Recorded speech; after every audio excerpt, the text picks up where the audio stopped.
আমি চিন্তা করলাম কি দি বাংলায় রয়েছে অনুবাদ করা কানজুল ইমান।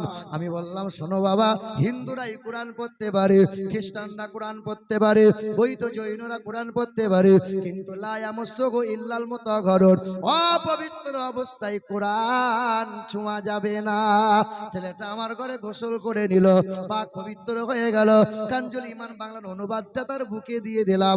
হাগা ওই ছেলেটা শুধু কোরআন নিয়ে বাড়ি যাবে না, আমার সামনে বসে বসে কালমা লা ইলাহা ইল্লাল্লাহু মুহাম্মাদুর। সূর্যের মালিক একজনা, বিদ্যার মালিক আর একজনা, রুজির মালিক আর একজনা। আমাদের মালিক কয়জনা?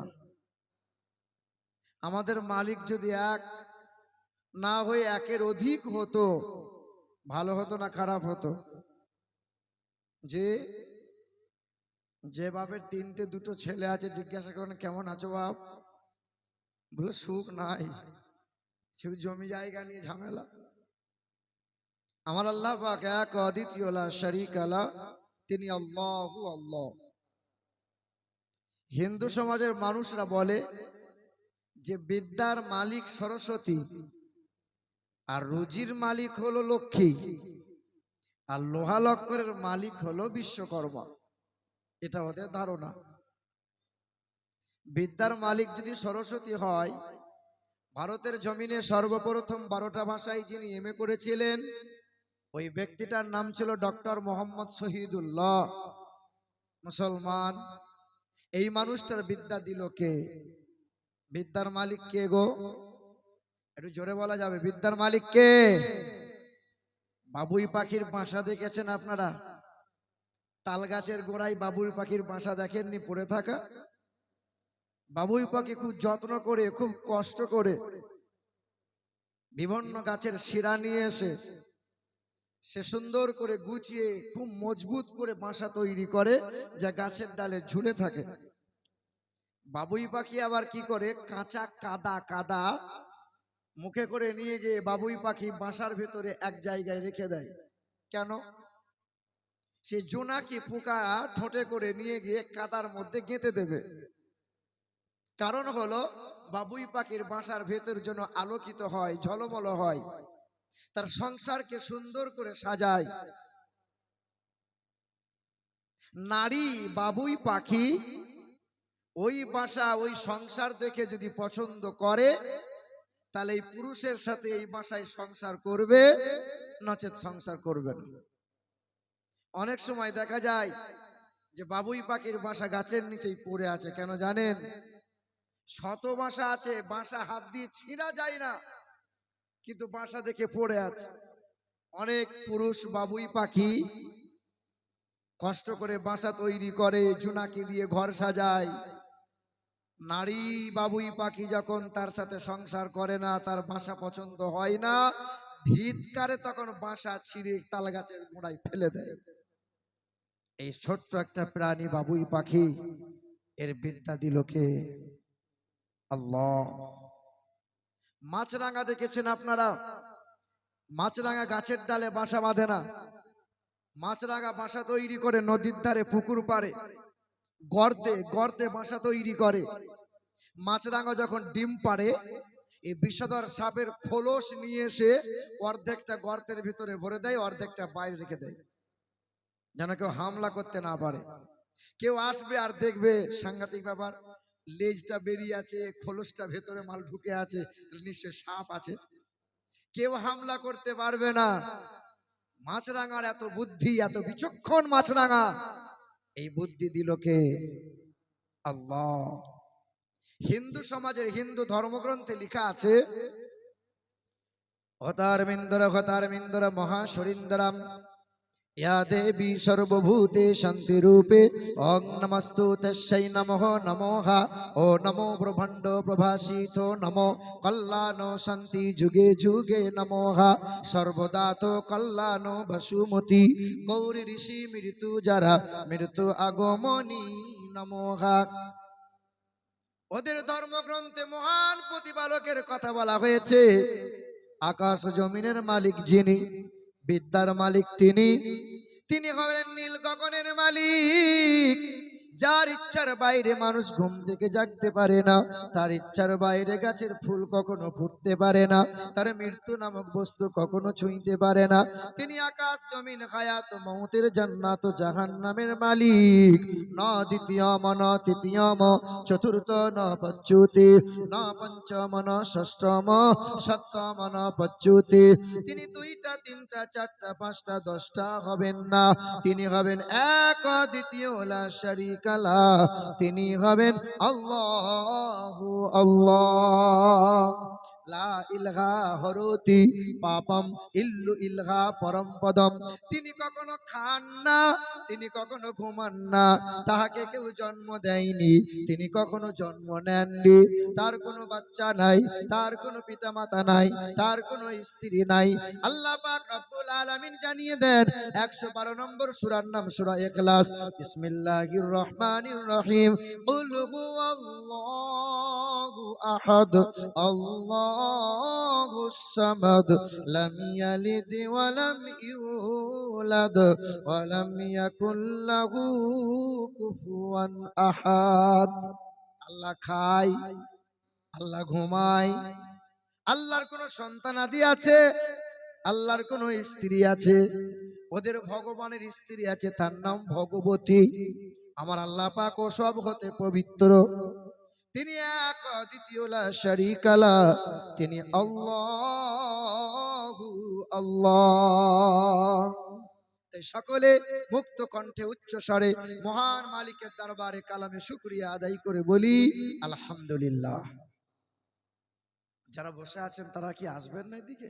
এই যে যুবক ভাইরা, এদিকে চলে আসো না, একটু এদিকে চলে আসো, মজলিসের মধ্যে বসে যাও।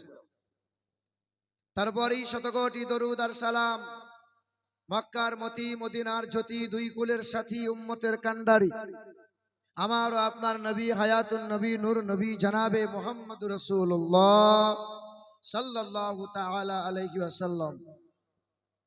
উপস্থিত জ্ঞানী গুণী সম্মানীয় উলামায়ে কিরামগণ, সম্মুখে বসে থাকা মুরব্বী বাবাজিরা ভাইরা এবং আমার মা ও বোনেরা, আল্লাহ পাকের দয়া মায়া অনুগ্রহ আর শান্তি দ্বারা আমাদের সকলের উপর বর্ষণ হোক, আমিন।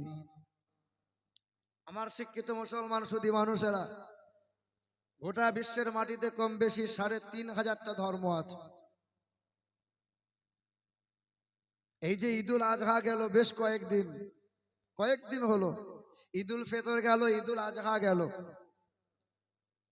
বলেন, ঈদের দিনে সকালবেলায় গোসল করে নতুন পোশাক পরে সুগন্ধি লাগিয়ে ঈদের নামাজ পড়তে গিয়েছিলাম। ঈদের নামাজ পড়ে বাড়ি ফেরার সময় কোনো একজন অমুসলিম হিন্দুকে দেখে তাকে অপমান করার জন্য কি নারায়ে তাকবীর বলেছি? তাকে অপদস্থ করেছি কখনো? না, ইসলাম শেখায় নাই। কিন্তু ইতিহাস খুলে দেখেন, অহরহ ইতিহাস প্রমাণ করে যে বিশ্বের মাটিতে, খাস করে ভারতের জমিনে, ওদের যখন উৎসব হয়, ওদের যখন রামনবমী হয়, কখনো জয় শ্রীরাম বলে মুসলমানদের কষ্ট দেয়, কখনো মেদিনীপুরের মাটিতে তারাবির নামাজের ওয়াক্তে, তারাবির নামাজের সময় মুসল্লিদের উপর জয় শ্রীরাম বলে আক্রমণ করে। আবার কখনো গো হত্যা নামে পিটিয়ে মুসলমান খুন করে। আবার মুসলমান যখন দিল্লির জমিনে জুম্মার নামাজ আদায় করে, বেজদারি পুলিশ অফিসার তখন লাথি মেরে নামাজি মুসল্লিকে ঠেলে ফেলে দেয়। মুসলমান শোনাচ্ছেন বন্ধুরা, আমার সুধী মানুষেরা, খাস করে এই দেশের মাটিতে যত ধর্ম আছে, ধর্মগ্রন্থ আছে, বাইবেল, জিন্দাবাস্তা, ত্রিপিটক, রামায়ণ, মহাভারত, যজুর্বেদ, ঋক, শ্যাম, অথর্ব, কল্কি পুরাণ, আপনি নজর করে দেখেন, এই ভারতের জমিনে খ্রিস্টানরা বাস করে, কারো অসুবিধা হয় না। এই দেশের মাটিতে বৌদ্ধরা বাস করে, কারো অসুবিধা হয় না। এই দেশের মাটিতে জৈনরা বাস করে, কারো অসুবিধা হয় না। এই দেশের মাটিতে বাইবেল আছে, কোনো অসুবিধা নাই, বাইবেল নিয়ে মামলা কেউ করে না। এই দেশের মাটিতে ত্রিপিটক, রামায়ণ আছে, কেউ মামলা করে না। জিন্দাবাস্তা নিয়ে কেউ মামলা করে না, গীতা নিয়ে কেউ মামলা করে না। মামলা হয় কোরআন নিয়ে, মামলা হয় মসজিদ মাদ্রাসা নিয়ে, মামলা হয় মাজার নিয়ে, মামলা হয় টুপিওয়ালা দাড়িওয়ালাদের নিয়ে, মামলা হয় ইসলাম নিয়ে মামলা হয়। কেন বাবা, কেন ইসলাম নিয়ে এত চুলকুনি কেন তোমাদের? কারণ তারা জানে এই দেশের মাটিতে খ্রিস্টান বৈধ জৈন বাস করুক, তাদের নিয়ে অসুবিধা নাই।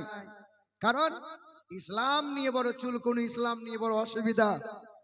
একদিন একটা সময় আসবে যে কোরআনের শীতল হাওয়া পৃথিবীর কোনায় কোনায় পৌঁছে যাবে, আর গোটা বিশ্বের জাহান, গোটা বিশ্ব জাহানটা মুসলমানদের হাতে আসবে, আর বিজয়ের পতাকা মুসলমানদের হাতে উড়বে ইনশাআল্লাহ।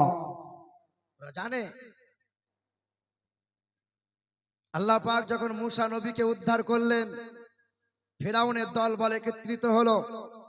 ফেরাউন খুব অত্যাচার করেছিল, ফেরাউনের ঘরে লালিত পালিত হয়েছিল মুসা নবী আলাইহিস সালাতু ওয়াস সালাম। তার দল বল সহ একত্রিত করে আল্লাহ পাক ধ্বংস করেছেন না করেন নাই মুসা ফেরাউনকে। আজকে দেখেন ইহুদি ইসরায়েল যারা সমস্ত জায়গা থেকে তারা এক জায়গায় দাঁড়িয়ে আছে, সংখ্যায় কম, তাদের পাণ্ডিত্য বেশি, সংখ্যায় কম। আজ মুসলমানদের উপর আক্রমণ চলছে।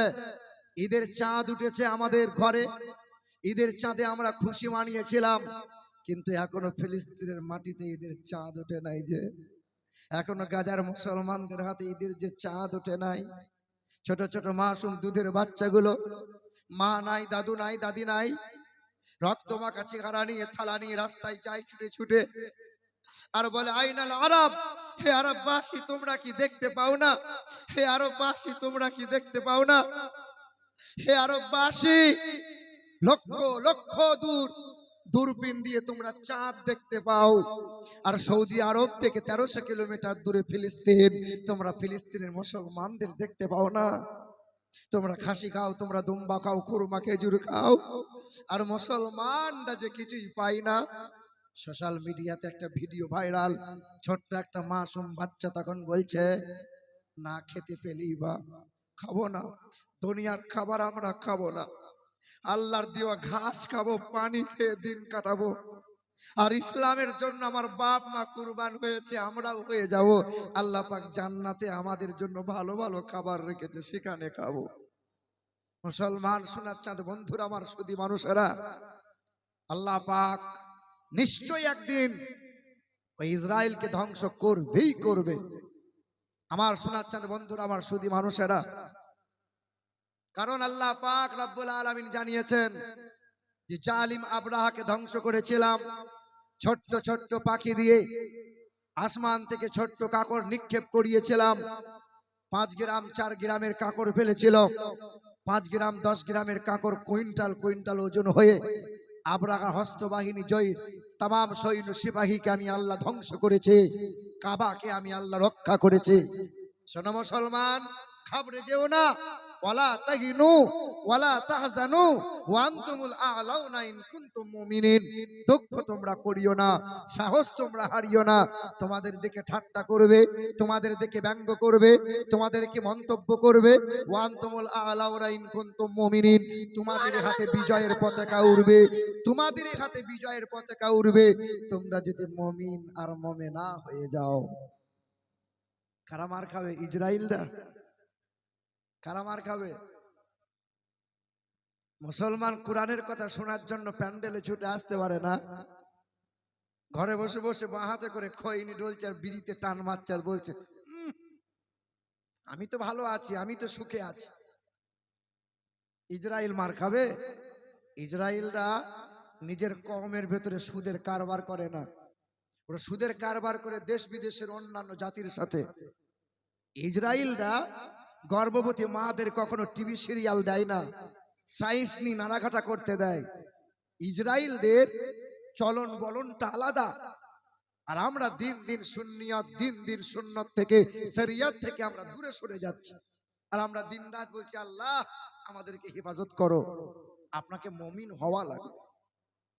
বাবাজিরা, ভাইরা আমার, এই ভারতের জমিনে কিংবা গোটা বিশ্বের সমস্ত কোরআন যদি তারা একত্রিত করে আর আগুনে পুড়িয়ে দেয়, বলেন পৃথিবী থেকে কোরআন হারিয়ে যাবে? গোটা বিশ্বের কোরআন, খাস রাজনৈতিক নেতা যারা চক্রান্ত করে কোরআনগুলো একত্রিত করে নদীতে যদি ভাসিয়ে দেয়, পৃথিবী থেকে কোরআন হারিয়ে যাবে, কোরআন হারিয়ে যাবে। এই বাংলাদেশের একজন হিন্দু ঘরের মানুষ, বিখ্যাত শিল্পী, কোরআন নিয়ে গান বলে বড় ভাইরাল হয়েছে। কি বলেছে? যদি আগুন লেগে ধ্বংস হয়, যদি আগুন লেগে ধ্বংস হয় পৃথিবীর সব বইয়ের দোকান, আরে বিশ্ব থেকে হারাবে না পবিত্র কোরআন।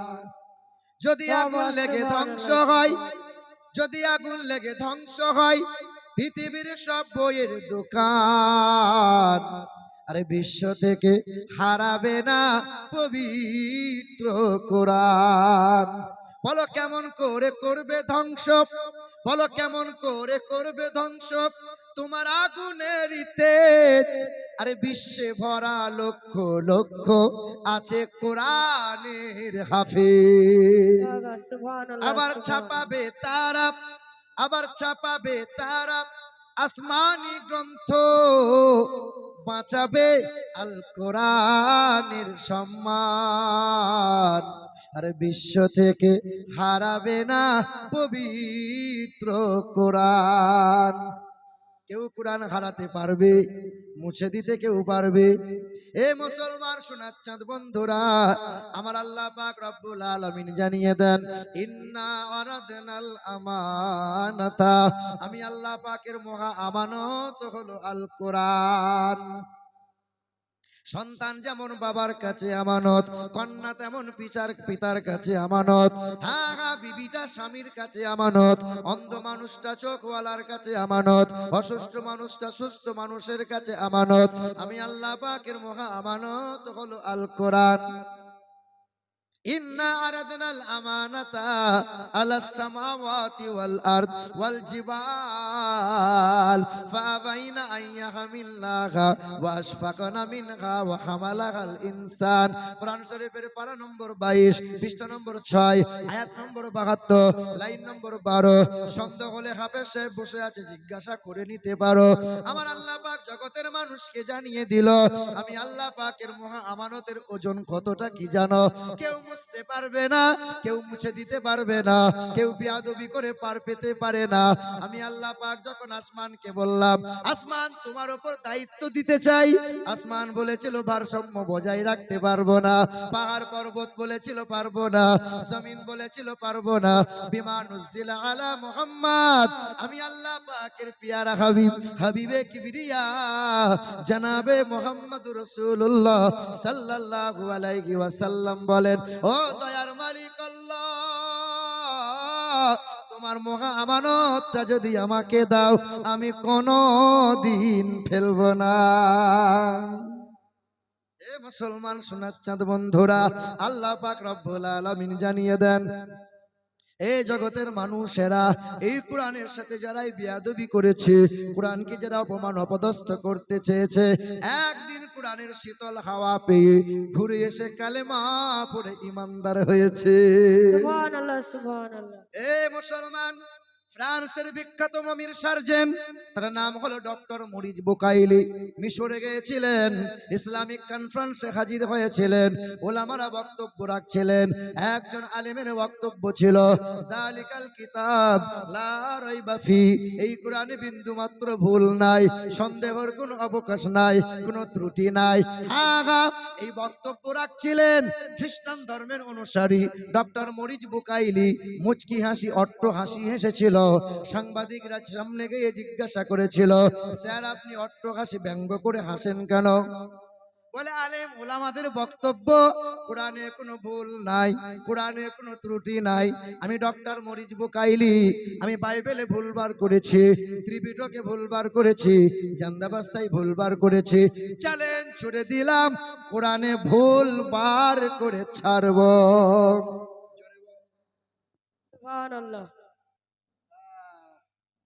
সুবহানাল্লাহ।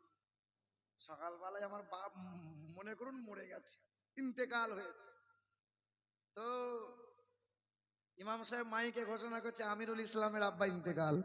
আপনি তখন বগল বাজাচ্ছেন, সুবহানাল্লাহ সুবহানাল্লাহ। আচ্ছা আপনার গালে ইন্না লিল্লাহ বাদ দিয়ে সুবহানাল্লাহ সুবহানাল্লাহ খুশি নাচছি কেন? বলছে কোরআনে ভুল বার করব। জোরে বলো নাউজুবিল্লাহ।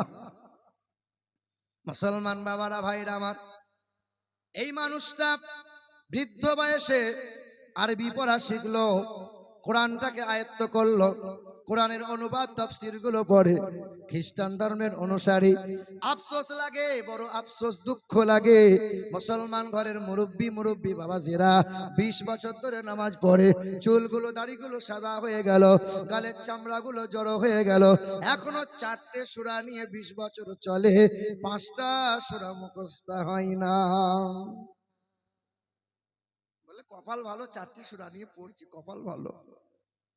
কার কপাল যে ভালো করছো?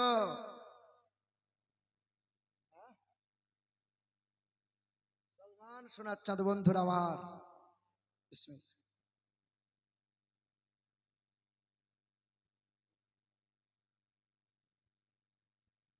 বাবাজিরা ভাইরা আমার, ওই খ্রিস্টান ধর্মের অনুসারী 1980 সালে রিসার্চ করতে করতে 5টা বছর পার করে দিল।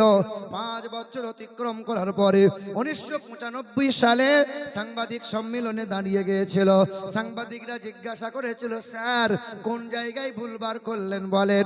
ওই দিন ডক্টর মরিস বুকাইলি বলেছিল, বারবার কোরআনে চুমা দেয়, বারবার কোরআনটাকে বুকে নেয়, বারবার কোরআনে চুমা দেয়। ওই মানুষটা বলেছিল, এই কোরআনে 30টা পারা আছে, এই কোরআনে 540টা রুকু আছে, এই কোরআনে 6666টা কম বেশি আয়াত আছে, এই কোরআনে 86430টা বাক্য আছে, এই কোরআনে 3,23,671টা অক্ষর আছে, এই কোরআনে 39টা বিষয় নিয়ে বর্ণনা করা হয়েছে, এক একটা বিষয়ের মধ্যে অনেক অনেক ঘটনা বর্ণনা করা হয়েছে, এই কোরআনে 25টা নবীর গুণগান করা হয়েছে। সবচেয়ে যে নবীর গুণগান বেশি করা হয়েছে, মুসা নবী কালিমুল্লাহ, না না, দাউদ নবী খলিফাতুল্লাহ, না না, ইব্রাহিম নবী খলিলুল্লাহ, না না, কম বেশি 1200 বার যার গুণগান করা হয়েছে তিনি হলেন জানাবে মুহাম্মাদুর রাসূলুল্লাহ।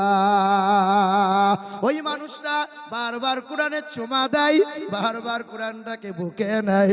ওই মানুষটা বলেছিল, কোরআনে তো বিন্দু মাত্র ভুল পাই নাই, এই কোরআন পড়ে নবী মুস্তাফাকে খুঁজে পাইলাম। ওই মানুষটা সাংবাদিক সম্মেলনে দাঁড়িয়ে কালেমা লা ইলাহা ইল্লাল্লাহু মুহাম্মাদুর রাসূলুল্লাহ কালেমা পড়ে ইমানদার হয়ে গেল। নামটা পাল্টে দিয়ে নাম রেখে দিল সুলাইমান। জোরে হবে না সুবহানাল্লাহ? সুবহানাল্লাহ। জোর করে করে কি সুবহানাল্লাহ বলানো হয়? আমার একটা বন্ধু ছিল জানেন, সিপিএম করতো। এইদিকে তাকান। তো যখন তৃণমূলের বাজার চলে এলো, তাই এ বলছে তৃণমূলে ঢুকবো না, তাই আমি বলছি তৃণমূলে ঢুকে যা, পাতা ঢুকিয়ে দে, না হলে সুবিধাগুলো পাবি না। তো ঢুকিয়ে দিয়েছে সবাই, তৃণমূলের ছেলেরা বলে ইনকিলাব জিন্দাবাদ। আমার বন্ধুটা কিন্তু স্লোগান দেয় না, তা আমি টিপে বলছি স্লোগানটা দে, না হলে দুয়ারে সরকার পাবি না, হ্যাঁ দুয়ারে রেশন পাবি না। এ চাপে পড়ে তখন স্লোগান দেয়, মহাব্বতে দেয়, ভক্তিতে দেয় না। না দেওয়ার কারণ হলো এই লোকটা প্রকৃতপক্ষে ওই দলের। আমরা বসে আছি কোন জায়গায়? জান্নাতের বাগানে। জান্নাতের বাগানে যদি বসে জান্নাতি ভাষা মহাব্বতে অটোমেটিক বার না হয়, তাহলে জেনে রাখতে হবে আমরা জান্নাতির দলে। কি কথা বলেন না কেন? ফুটবল খেলা দেখেছেন আপনারা? এদিকে 11 প্লেয়ার, তো ওইদিকে 11 প্লেয়ার, 22 জনা ঘন্টাখানেক খুব লাথি মারে, মানে ফুটবল খেলা করে। খেলা যখন কমপ্লিট হয়ে যায়, ফুটবলটা গড়িয়ে গড়িয়ে চলে যাচ্ছে, খেলার সভাপতি আলতো করে আদর করে তুলে জিজ্ঞাসা করছে, ফুটবল তোর কি এমন অপরাধ রে, সবাই তোকে লাথি মারে কেন? তো ফুটবল কাঁদে আর বলে, আমার একটাই অপরাধ, কেউ যখন আমাকে পাম দেয় তখন আমি ফুলে যাই, আর ফুলে গেলেই আমাকে লাথি খেতে হয়। আমাদের মতো হুজুররা যদি পাম দিয়ে দিয়ে জোর করে করে সুবহানাল্লাহ বলাই, তাহলে তো বাপ কপাল খারাপ। আপনাকে মহাব্বতে বলা লাগবে, বলুন সুবহানাল্লাহ। আর একবার নিজে নিজে বলুন তো। মুসলমান বাবারা ভাইরা আমার, বিদেশের কথা বলবো না, মালদাহা ডিস্ট্রিক্টের একটা ঘটনা বলে দিয়ে যায়। মালদাহা ডিস্ট্রিক্টে পুকুরিয়া বলে একটা থানা আছে, আছে না?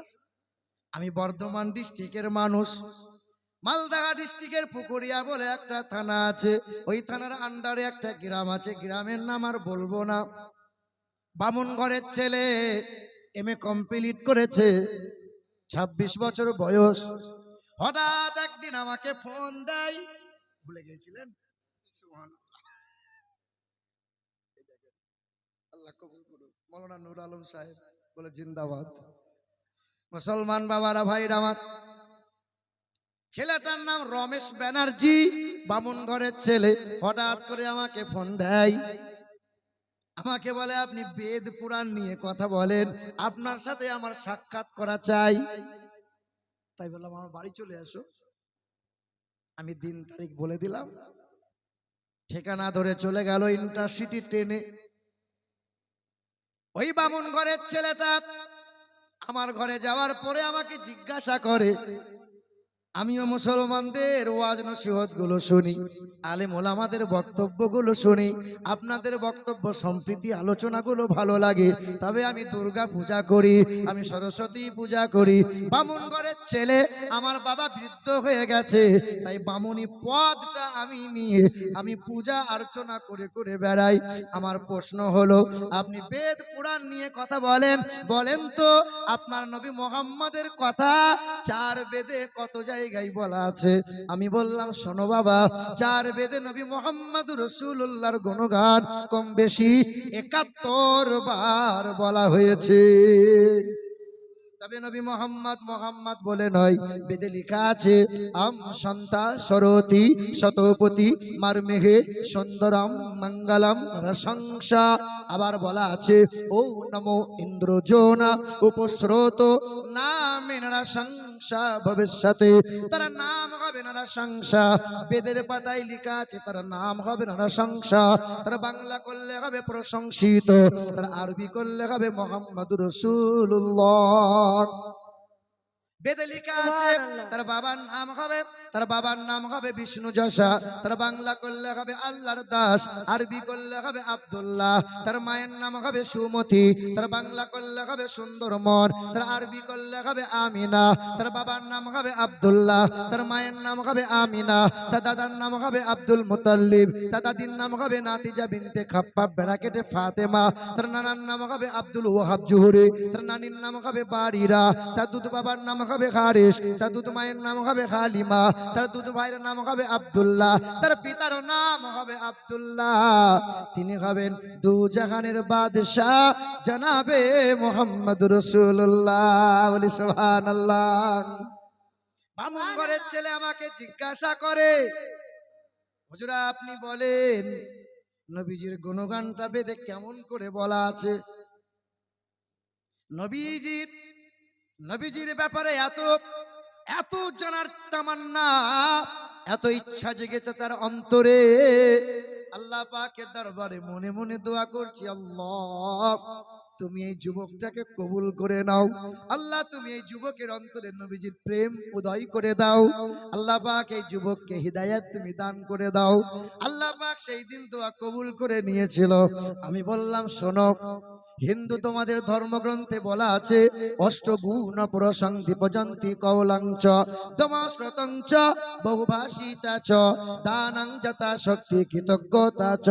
পৃথিবীর জমিনে মানব জাতির কল্যাণকর্তা, বিশ্বের মহান নেতা হয়ে আসবেন তিনি জীবনে কখনো কোনোদিন একটাও মিথ্যা কথা বলবেন না। তিনি জীবনে কখনো কোনোদিন আমানতের খেয়ানত করবেন না। তিনি হবেন বিশ্বের 1 নম্বর লজ্জাশীল ব্যক্তি। তিনি হবেন মানব অথবা দানবের সাথে কখনো দুর্ব্যবহার করবেন না। যিনি জীবনে কখনো কোনোদিন বিনা কারণে গাছের ফল ফুল পাতা ছিঁড়বেন না। তেনার মুখের পবিত্র মিশ্রিত বাণী শুনে অমুসলিমেরা নবীজির প্রেমে পাগল হয়ে যাবে। নবীজির গুণগান করা হয়েছে, হিন্দু ঘরের ছেলে বসে বসে শোনে। আমার নবী হলেন পৃথিবীর 1 নম্বর লজ্জাশীল ব্যক্তি। আমার নবী এত বড় লজ্জাশীল ছিলেন যে একজন কুমারী মহিলার যেমন লজ্জা, তার চাইতে অধিকতর লজ্জা ছিল আমার রাসূলুল্লাহর। আমরা সেই নবীর উম্মত, আমাদের লজ্জা শরম আছে?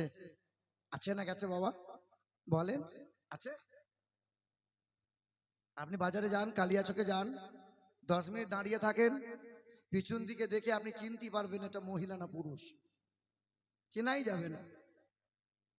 আপনি চিন্তা করে দেখেন, আগেকার একটা সময় ছিল যে শ্বশুর শাশুড়ি ওই বৌমা শ্বশুর শাশুড়ির ভয়ে ঘর থেকে পা বাড়াতে পারতো না। এখন দেখেন শ্বশুর শাশুড়ি এখন বৌমায়ের ভয়ে কথা বলতে পারে না। আগের একটা সময় ছিল, আমরা যখন ছোট ছিলাম ওলামাদেরকে দেখতাম, ভয়ে ঘরে লুকিয়ে যেতাম। আর এখন তোমার ছেলে তোমার নাতিপোতা মৌলভী সাহেব দেখলে পরে সিটি বাজায়, আদব কায়দা করে করে লজ্জা শরম আছে? আর বিবাহ হয়, বিবাহ মজলিসের আগের দিন গায়ে হলুদ হয় কি হয় না বলেন? গায়ে হলুদ হয়। আচ্ছা, এই যুবকদের গায়ে হলুদ মাখাই কারা? কারা মাখাই গো? ভাবিরা। কারা মাখায়? আপনাদের দিকে ভাবিরা বোধহয় গায়ে হলুদ মাখায় না, মহিলারা মাখায় না? মাখায়? কথা বলে না, সব ফেরেশতা মনে হচ্ছে তো। মাখাই কি মাখায় না? লজ্জা শরম আছে? বাড়ির একজন মহিলাকে সবচেয়ে বেশি পর্দা করতে হয়, লজ্জাবতী হওয়া লাগে, সবচেয়ে বেশি হিফাজত নিজেকে রাখতে হয় দেওরের কাছ থেকে। ও বিবাহের আগের দিন কাঁচা হলুদটা বেটে দিয়ে হাতে দিয়ে দেওরের কোথায় কোথায় দেয়, কোথায় কোথায় হাত দেয়, লজ্জাও নাই শরমও নাই, লজ্জার মাথা খেয়েছে।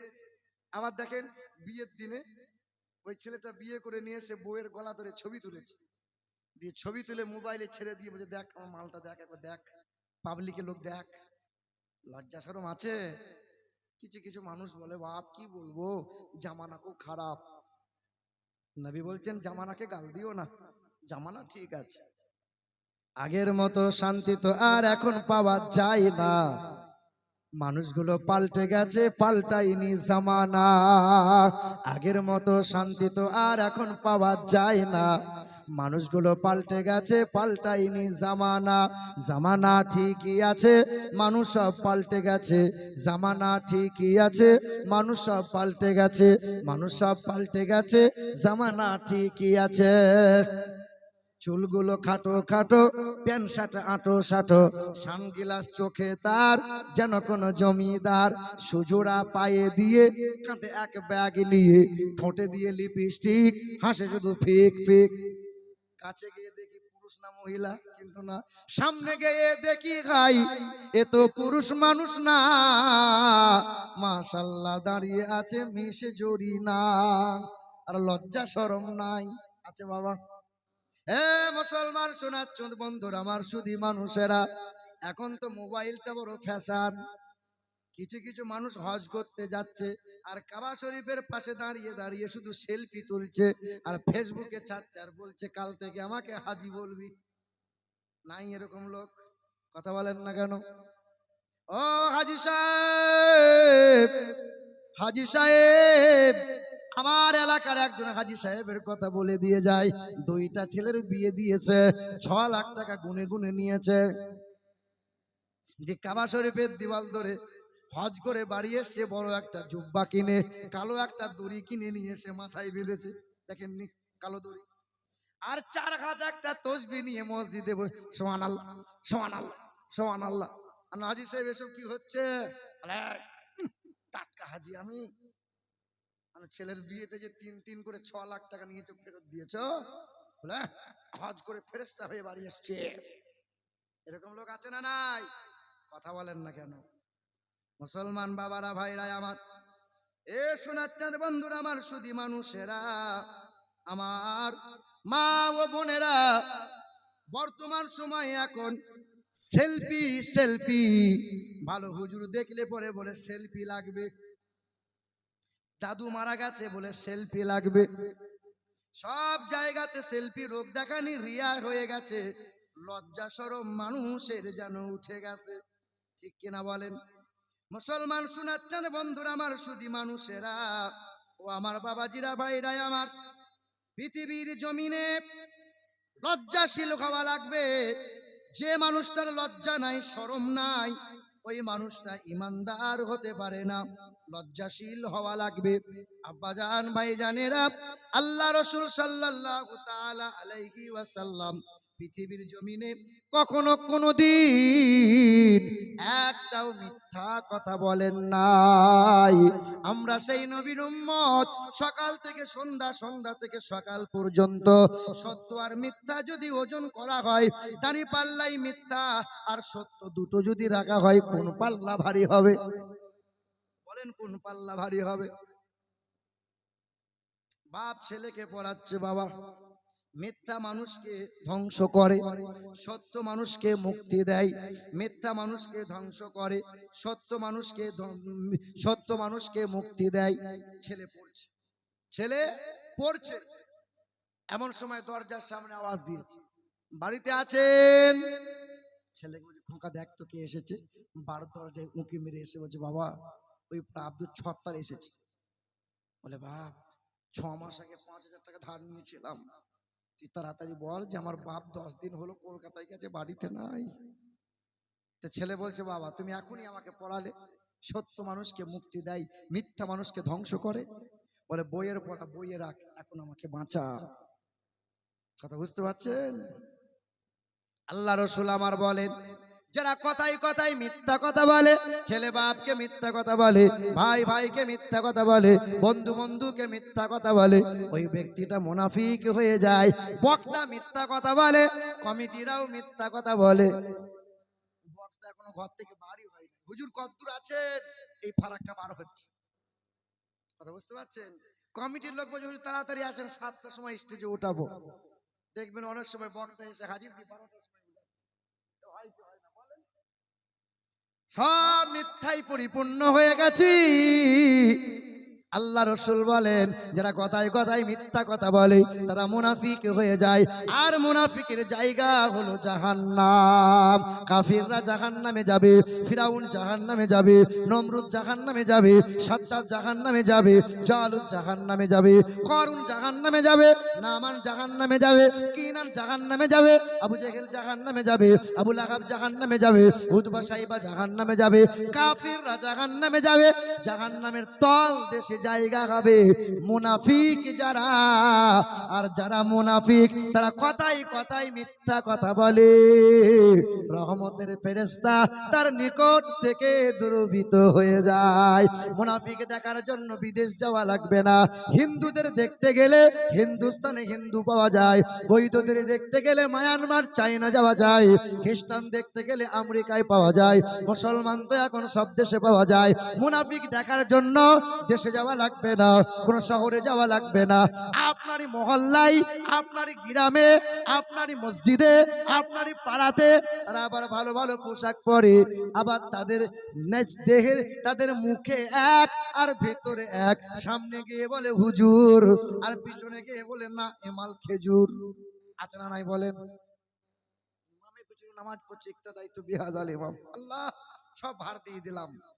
চায়ের দোকানে বসে বসে বাঁ হাতে করে চা খাচ্ছে, পায়ের উপরে, এই দেখেন পায়ের উপরে পা তুলে ডান হাতে করে বিড়ি টান। সালাম ভালো লয় রে, এই মালটাকে কবে দিয়ে তাড়াতে লাগবে। দিনটা ষড়যন্ত্র চলছে। ইমাম সাহেব বুঝতে পেরেছে যে কুদালের বাপ চায়ের দোকানে যায় আর সালাম আর গিবত করে আসে, ঈশান নামাজে হাজির। সবাই বলছে ইক্তাদাই তো বিহাজাল ইমাম। ইমাম দেখছে হ্যাঁ কুদালের বাপ দাঁড়িয়ে আছে। আল্লাহ, সবার নিলাম, কুদালের বাপকে ছেড়ে দিলাম। লে মজা, যাবি কোথায় দেখ। কথা বুঝতে পারেননি? এ মুসলমান শোনাচ্ছেন বন্ধুরা, আর আপনাদের বলে দিয়ে যায়, যারা দিনদার সকাল সন্ধ্যা বিড়িতে টান মারছেন, বিড়ি খাওয়া মানে মুখের দুর্গন্ধ। এই যে মুখের দুর্গন্ধওয়ালা মুখ নিয়ে আপনি চলে গেলেন মালিকের সাথে দিদারে কথা বলতে গেলেন, নফল পড়েন, সুন্নত পড়েন, আচ্ছা বিড়ি খেলে সেন্ট বেরোয় না, দুর্গন্ধ বার হয়? হ্যাঁ, বলেন। এবার এমন নিশা, সকালে ঘুম থেকে উঠে ফজরের আজান হয়েছে, ও বাড়িতে বিড়িটা ধরাবে, মসজিদের সামনে গিয়ে বিড়ি নিভাবে। সকালবেলায় সন্ধ্যাবেলায় বাথরুম গেলে পরে বিড়ি চাই, খাবারের আগে খাবারের পরে বিড়ি চাই, রাতের বেলায় ঘুম ভেঙে গেলে বিড়ি চাই। বিড়ি না হলে পেট ফেপে যাবে। দুর্গন্ধযুক্ত খাবার আপনি ত্যাগ করেন। নবী বলছেন দুর্গন্ধযুক্ত খাবার আমি অপছন্দ করি, বাসি খাবারকে অপছন্দ করি, হ্যাঁ গরম খাবারকে আমি রাসূল অপছন্দ করি। এই তিনটে খাবার রাসূল অপছন্দ করেছেন। নবীর উম্মত দুর্গন্ধযুক্ত খাবার খাওয়া ত্যাগ করেন। নামাজ মহান মালিকের দরবারে কবুল যদি করাতে চান, ফেরেশতা যদি আপনার কাছে এসে আপনার ইবাদতগুলো নিয়ে মহান মালিকের দরবারে যেতে চাই, বা আপনি যদি চান, দুর্গন্ধযুক্ত বিড়িতে টান মারা বন্ধ করেন। মুসলমান বাবারা ভাইরা আমার, ও সোনার চাঁদ বন্ধুরা আমার, সুধী মানুষেরা, কথা ভুলে যাবেন না, ভুলে যাবেন না। ওই বামুন ঘরের ছেলে রমেশ ব্যানার্জি তার নাম, ওই বামুন ঘরের ছেলে সামনে আমার সামনে বসে আছে। আমার সামনে বসে থাকতে থাকতে হঠাৎ করে গলার পইতেটা খুলে সামনে নামিয়ে দিয়েছে, আর বলেছে আর বসবো না, বেলা বয়ে যায়। ঘন্টা খানিক আলোচনা করা হলো, তবে হুজুর বাড়ি যদি যেতে চাই, আপনার কাছে কিছু একটা নিয়ে যেতে চাই। আমি চিন্তা করলাম কি দি, বাংলায় রয়েছে অনুবাদ করা কানজুল ইমান। আমি বললাম শোনো বাবা, হিন্দুরাই কোরআন পড়তে পারে, খ্রিস্টানরা কোরআন পড়তে পারে, বৈত জৈনরা কোরআন পড়তে পারে, কিন্তু লা ইয়ামাসসুহু ইল্লাল মুতাহহারুন, অপবিত্র অবস্থায় কোরআন ছোঁয়া যাবে না। ছেলেটা আমার ঘরে গোসল করে নিল, পাক পবিত্র হয়ে গেল। কানজুল ইমান বাংলার অনুবাদটা তার বুকে দিয়ে দিলাম। আগা ওই ছেলেটা শুধু কোরআন নিয়ে বাড়ি যাবে না, আমার সামনে বসে বসে কালমা লা ইলাহা ইল্লাল্লাহু মুহাম্মাদুর রাসূলুল্লাহ কালেমা পড়ে মুসলমান হবে। নামটা পাল্টে দিয়ে নাম রেখে দিলাম আব্দুল্লাহ। বিকালবেলা ইন্টারসিটি ট্রেন ধরে মালদাহার দিকে চলে আসবে। আহারে গত রমজানের কয়েকদিন পূর্বে এটা হারে জলসা ছিল। রায়গঞ্জের আগে রাজবাড়ি বলে একটা জায়গা আছে, ওই রাজবাড়িতে জলসা করতে গিয়েছিলাম। ওলামারা বক্তব্য রেখেছিল, আমারও বক্তব্য হয়ে গেল। মোনাজাত করে আখিরি মোনাজাত করে নেমে গেলাম। শত শত মানুষরা সালাম মুসাফা করে, সবাই বলে হুজুর দোয়া করবেন, হুজুর দোয়া করবেন। একটা নওজোয়ান যুবক ছেলে, মাথায় তার টুপি, গালে তার লম্বা দাড়ি আছে, এক সাইডে দাঁড়িয়ে দাঁড়িয়ে ফুপিয়ে ফুপিয়ে কাঁদে, ফুপিয়ে ফুপিয়ে কাঁদে। মনে মনে চিন্তা করলাম হয়তো যুবকটার মনে বড় ব্যথা আছে, হয়তো মনে মনে চিন্তা করলাম যুবকটা বড় পেরেশানির মধ্যে আছে। সবার সাথে সালাম মুসাফা হয়ে গেল, একটু নিরিবিলি চলে গেলাম। ছেলেটা দৌড়ে দৌড়ে আমার সামনে গিয়ে হাত দুটো চুমা দেয়, হাতটা নিয়ে মাথায় দিয়ে বলে হুজুর আমার জন্য দোয়া করে দেন, আমার জন্য দোয়া করে দেন। মুখে হাতটা দিয়ে বললাম তোমাকে খুব চেনা চেনা লাগে। ছেলেটা বলে হুজুর চিনতে পারেন নাই, আমাকে চিনতে পারেন নাই, আপনি কি আমাকে ভুলে গেলেন? আপনি আমার নামটা দিয়েছেন আব্দুল্লাহ। কোরআন বুকে নিয়ে সন্ধ্যাবেলায় আপনার ওখানে ট্রেন ধরে রাতের বেলায় বাড়ি ফিরে এসেছে। আজ আমি 4 পড়া কোরআন মুখস্থ করে নিয়েছে। রাতের বেলায় তাহাজ্জুদের নামাজ পড়ি। বাবারা আমাকে আলাদা করে দিয়েছে, মা আলাদা করে দিয়েছে, পরিবারের লোক আমাকে আলাদা করে দিয়েছে। নিজে রান্না করে খাই, নিজে রোজগার করিয়া আল্লাহর বান্দা ঝরঝর করে কাঁদে আর বলে এলাকার মানুষ আমাকে ঠাট্টা করে, এলাকার মানুষ আমাকে কেউ কথা বলে না, কত কত দোকান থেকে মাল আমাকে দেয় না, আমাকে বয়কট করে দিয়েছে। আল্লাহর দরবারে আমার জন্য দোয়া করে দেন, নবীজির বাক সাদকাতে আল্লাহ যেন আমাকে কবুল করে নেয়, নবীর মহব্বত আর কোরআন নিয়ে যেন কবর দেশে যেতে পারে, আল্লাহ পাক যেন আমাকে তৌফিক দেয়। এই দোয়াটুকু আপনার কাছে চাই। ছেলেটাকে বুকে জড়িয়ে নিয়ে ছেলেটা হাউমাউ হাউমাউ করে কাঁদে। কপালে চুমা দিয়ে বললাম সোনার মানিক, আল্লাহ পাক তোমাকে বড় পছন্দ করেছে বলে নবীজির সুন্নত গুলো রাখার সুযোগ পেয়ে গেছো। হাজার বাধা বিঘ্ন ঝড় আসুক না কেন, কোরআন কখনো ছাড়বে না, নবীজির দরুদ ও সালাম কোনোদিন ছেড়ে দিও না। বড় আফসোস লাগে, দুঃখ লাগে, অমুসলিম বামুন ঘরের ছেলে গলার পইতে ছেড়ে দিয়ে দুর্গা পূজা সরস্বতী পূজা ত্যাগ করে দিয়ে কালেমা পড়ে যদি মাথায় টুপি গালে দাড়ি রাখতে পারে, কোরআন যদি বুকে নিয়ে নিতে পারে, আমরা মুসলমান কেন পারবো না?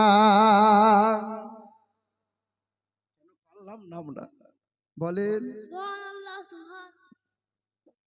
মুসলমান বাবারা ভাইরা আমার, আপনাকে এবং আপনার সন্তানাদিকে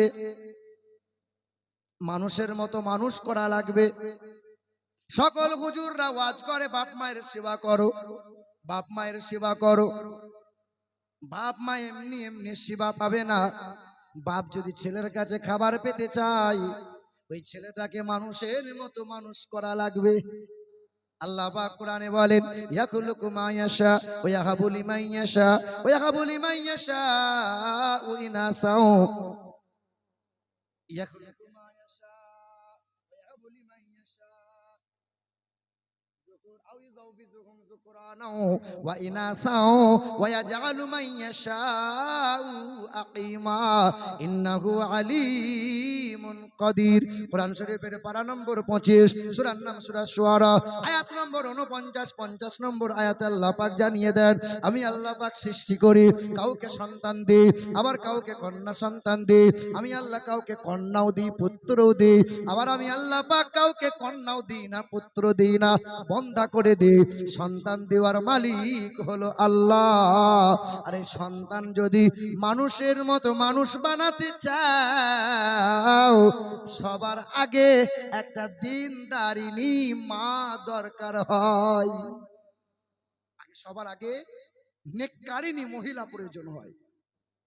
এখন তো যুবকরা বিয়ে করে, যে মেয়েটা ফেসবুক করে ভালো, মেসেঞ্জারে চ্যাট করে ভালো, hi hello I love you, phone number দিয়ে হলো, দিয়ে সব এই তো চলছে এখন।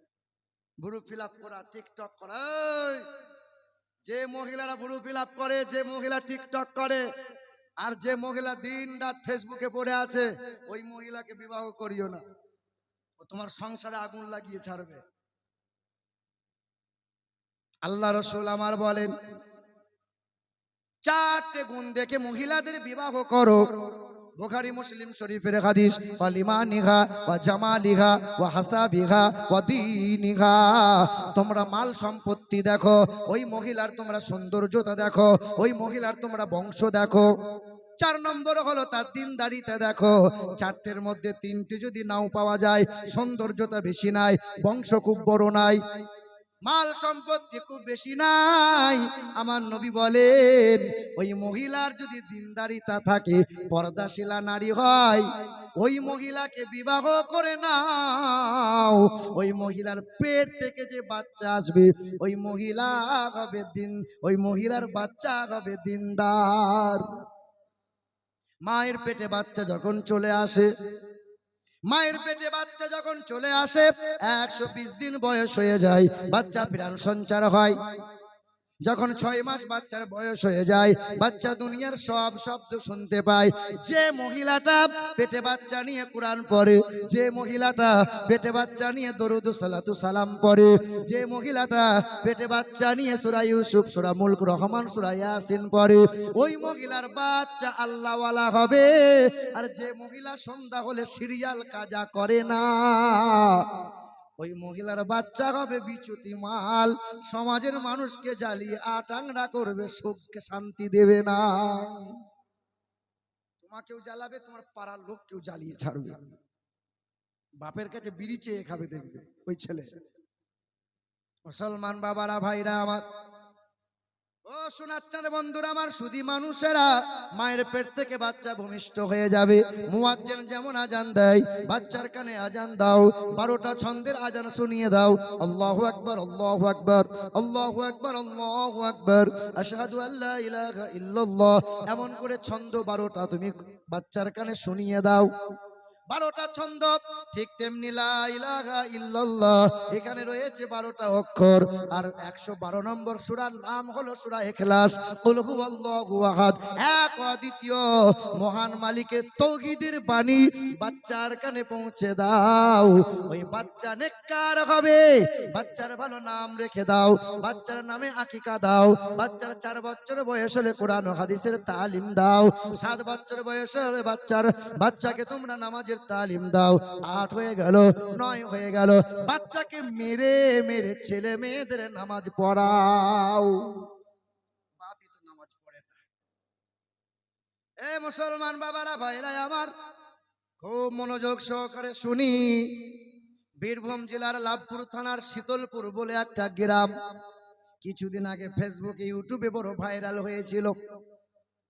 স্কুলের মাস্টাররা জিজ্ঞাসা করেছিল ছাত্রদের, তোমার ইচ্ছা কি বলো, বড় হয়ে তুমি কি হতে চাও?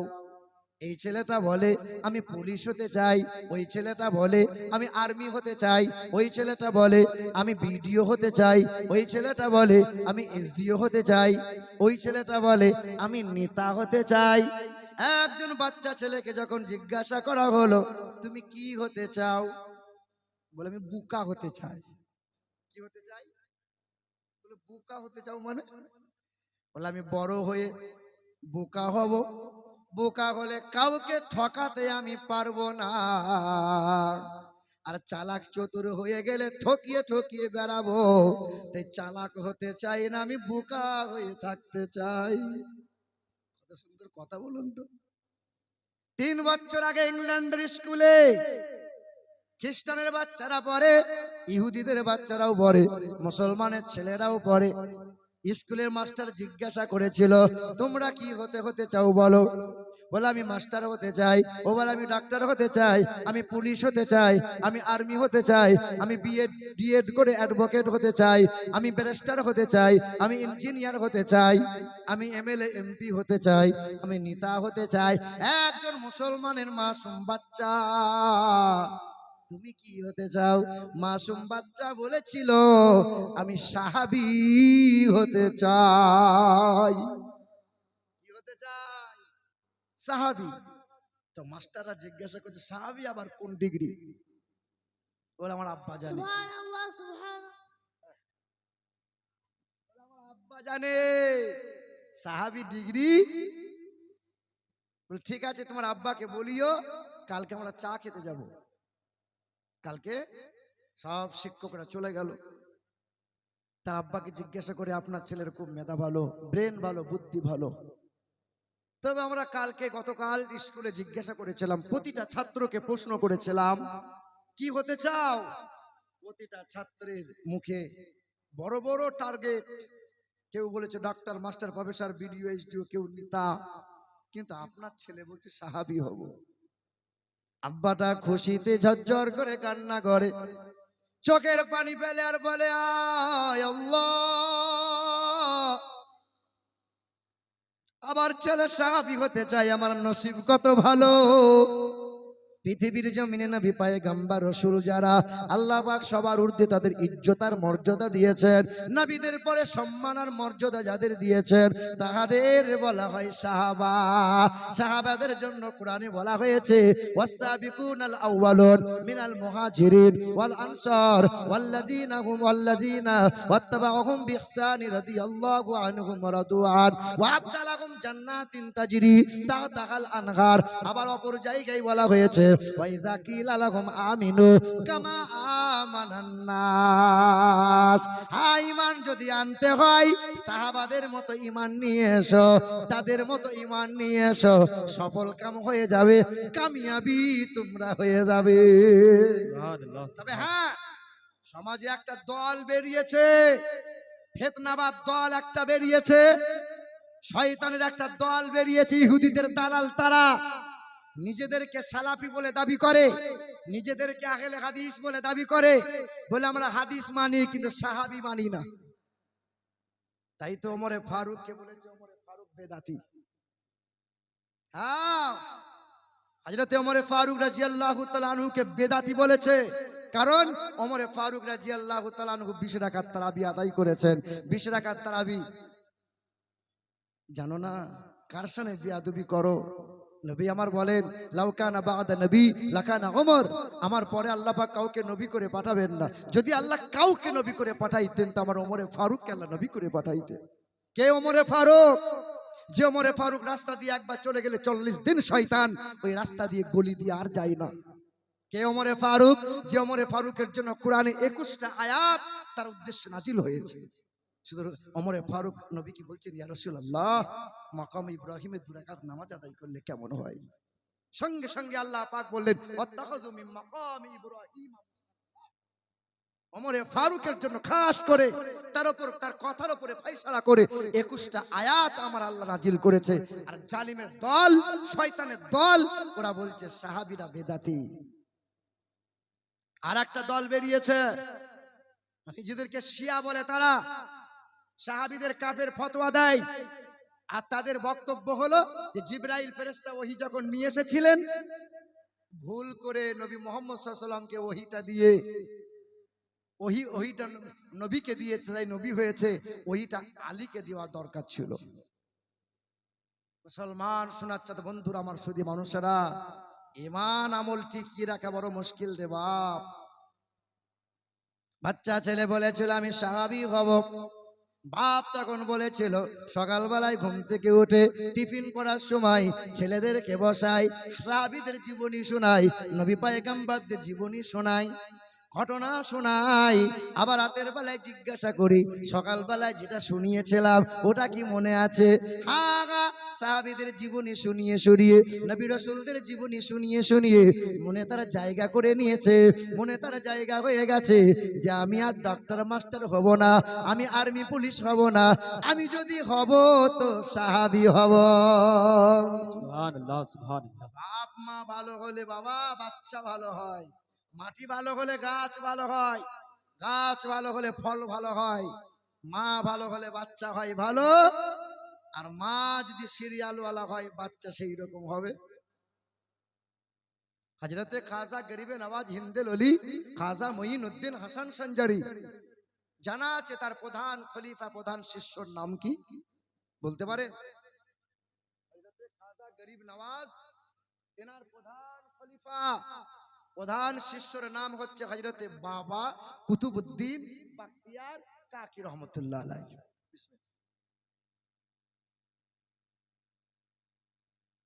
তো হযরতে বাবা কুতুবউদ্দিন বাখতিয়ার কাকি রহমতুল্লাহ আলাইহি 4 বছর বয়স, 4 বছর, মা মা হাতটা ধরে ছেলেকে নিয়ে গেছেন বাবা হামিদউদ্দিন নগরীর দরবারে। পর্দার আড়াল থেকে বলছেন, এই যে পর্দা, পর্দা। এখন বর্তমানে পীরের অভাব নাই বাপ, বর্তমানে পীরের অভাব নাই। যে মাজারে গেঁজার টান চলছে কিছু কিছু জায়গায়, সুন্নিয়াতের ক্ষতি হচ্ছে, যে মাজারে পুরুষ মহিলা একত্রিত হয়ে যাওয়া আসা চলছে অথচ কেউ বাধা দেয় না, যে সমস্ত পীরের দরবারে মহিলারা গিয়ে পা দাবাচ্ছে, হারাম কাজ, এসব বন্ধ করা লাগবে। পর্দার আড়াল থেকে হযরতে বাবা কুতুবউদ্দিনের মা বলছেন, হুজুর আমার ছেলেকে আপনার কাছে পাঠিয়েছে, একটু মাথায় হাত বুলিয়ে দেন, একটু কলমাটা পড়িয়ে দেন, বিসমিল্লাহ খানি একটু পড়িয়ে দেন, আপনার সাথে সাথে আমার ছেলেটা যদি পড়ে আমি মা খুশনসিব বলা হয়ে যাব। বলে বয়স কত? बोले 4 बच्चों। बोले नहीं 4 साल के बच्चे को मैं बिस्मिल्लाह खानी नहीं करता, 4 বছরের ছেলেকে বিসমিল্লাহ খানি করাবো না, আর একটু বড় হোক তখন নিয়ে আসিও। না হুজুর একটু করিয়ে দেন, অনেকটা রাস্তা হেঁটে হেঁটে এসেছি। ঠিক আছে সামনে এসো, কি নাম? হুজুর আমার নাম কুতুবউদ্দিন। পড়ো বিসমিল্লাহির রহমানির রহিম। কুতুবউদ্দিন পড়ে না, পড়ো বাবা বিসমিল্লাহির রহমানির রহিম। মা বলছেন খোকা পড় বাবা, পড় বাবা কুতুবউদ্দিন পড়ো বাবা। সঙ্গে সঙ্গে হযরতে বাবা কুতুবউদ্দিন পড়তে লেগেছেন বিসমিল্লাহির রহমানির রহিম, আলহামদুলিল্লাহি রাব্বিল আলামিন, আর রহমানির রহিম, মালিকি ইয়াউমিদ্দিন, ইয়্যাকা না'বুদু ওয়া ইয়্যাকা নাস্তাঈন। সূরা ফাতিহা শেষ করে দিলেন, আর থামে না, আবার সূরা আল বাকারা শুরু করে দিলেন। আলিফ লাম মিম যালিকাল কিতাবু লা রাইবা ফি। পড়তে পড়তে সূরা বাকারা শেষ হয়ে গেল, সূরা আল ইমরান শেষ হয়ে গেল, সূরা নিসা শেষ হয়ে গেল, সূরা আল মাইদা শেষ হয়ে গেল, সূরা আনআম শেষ হয়ে গেল, সূরা আরাফ শেষ হয়ে গেল, আনফাল শেষ হয়ে গেল, তওবা শেষ হয়ে গেল। এমন করে 1 পারা নয়, 2 পারা নয়, 6 পারা নয়, 8 পারা নয়, 10 পারা নয়, দাঁড়িয়ে দাঁড়িয়ে চোখ কানা বন্ধ করে দিয়ে 15 পারা পর্যন্ত কোরআন শরীফ দাঁড়িয়ে দাঁড়িয়ে শুনিয়ে দিল। সুবহানাল্লাহ সুবহানাল্লাহ। माँ तू तो अभी कहा मेरे बच्चे 4 साल का है? बोले हाँ हुजूर। बोले नहीं ये 4 साल का बच्चे नहीं है, ये 40 साल का बुढ़ा है। अरे 40 বছরের বুড়া যা করতে পারে না 4 বছরের ছেলে করে কি করে? বলে হুজুর আমার ছেলে জানে। বল বাবা কুতুবউদ্দিন। আহ, ছোট্ট ছেলে হযরতে বাবা কুতুবউদ্দিন বলেছেন, আমার জনম দুঃখিনী মা, আমার মমতাময়ী মা আমাকে 2 বছর দুধ পান করিয়েছেন, কখনো বিনা ওযুতে আমাকে দুধ পান করাই নাই। আমাকে কোলে তুলে নিতেন, মুখটা স্তনে লাগিয়ে দিতাম, কান দুটো খাড়া করে দিতাম। আমার জনম দুঃখিনী মা, দুনিয়ার কোনো গান শোনাই না, দুনিয়ার কোনো ছন্দ শোনাই না, দুনিয়ার কোনো কবিতা শোনাই না। আমার মা 1 থেকে 15 পারা পর্যন্ত কোরআন শরীফ দিবারাত্রিতে 8 বার আমাকে দুধ পান করিয়েছে। যতবার দুধ পান করায় ততবার মা কখনো একটা সূরা পড়ে, কখনো 1 রুকু পড়ে, কখনো 4 পৃষ্ঠা 5 পৃষ্ঠা শুনিয়ে দেয়। এমন করে মায়ের কোলে শুয়ে শুয়ে অর্ধেকটা কোরআন আমি 2 বছরে মুখস্থ করে নিয়েছি। আল্লাহ পাকের দয়া, আল্লাহ পাকের দয়ার উপর, আল্লাহ পাকের কুদরতের উপর বিশ্বাস রেখে আমার মা যদি গোটা কোরআনটা মুখস্থ জানতেন, আর গোটা কোরআনটা যদি আমাকে দুধ পান করানোর সময় শোনাইতেন, আমি গোটা কোরআনটাই মুখস্থ করে আপনার সম্মুখে শুনিয়ে দিতাম। সুবহানাল্লাহ, সুবহানাল্লাহ। ও, তোমার ঘরের বৌমা বাচ্চা খায় না, খাবি না? এই দেখ কার্টুন, দেখ শফিকের কার্টুন, দেখ দেখ দেখ, খাবি না মানে? রাতের বেলায় ঘুমাই না, ছাইয়া ছাইয়া গান লাগিয়ে দেয়, ঘুমাবি না মানে? দেখ, রাতে ভোরের বেলায় সবাই ঘুমাচ্ছে, বাচ্চার ঘুম ভেঙে গেছে, জান জ্বালাস না, এই মোবাইলে কার্টুন লাগিয়ে দাও। খাবার খাই তো কার্টুন দেখে, সব সময় মোবাইলে খোঁচা মারে। তুমি মা, তুমি তো বাচ্চার ভবিষ্যৎ নষ্ট করে দিয়েছো, বাচ্চার স্মরণ শক্তি, বাচ্চার মেধাকে তুমি শেষ করে দিয়েছো। হ্যাঁ, 2 বছরের বাচ্চা মোবাইলে খোঁচা মারে, 4 বছরের ছেলে মোবাইলে খোঁচা মারে। একবার গার্জেন চোখ রাঙিয়ে বলে, এই মোবাইলে হাত দেওয়া যাবে না। বাপ 24 ঘন্টা ছেলের সামনে যদি মোবাইল ঘাঁটে, ছেলে তো নেবেই নেবে। সাবধান মুসলমান বাবারা, ভাইরা আমার, ও সোনার চাঁদ বন্ধুরা আমার, শুধু মানুষেরা, ও আমার বাবাজিরা, ভাইরা আমার, ছেলেগুলোকে মানুষের মতো মানুষ করেন। তবে কিছু কিছু বাপ আছে, দেখবেন ছেলেদের শেখাচ্ছে, রাত হলে বলে গুড নাইট, সকাল হলে বলে গুড মর্নিং। নানা এসেছে, নাতি বলছে নানা গুড নাইট। নানা খুশিতে বাগে বাগ, আমার নাতি আমাকে গুড নাইটে বলতে পারে। একবার মনে হলো না ছেলেদের সালাম দাও? নবী বলছেন সালাম দেওয়া শেখাও।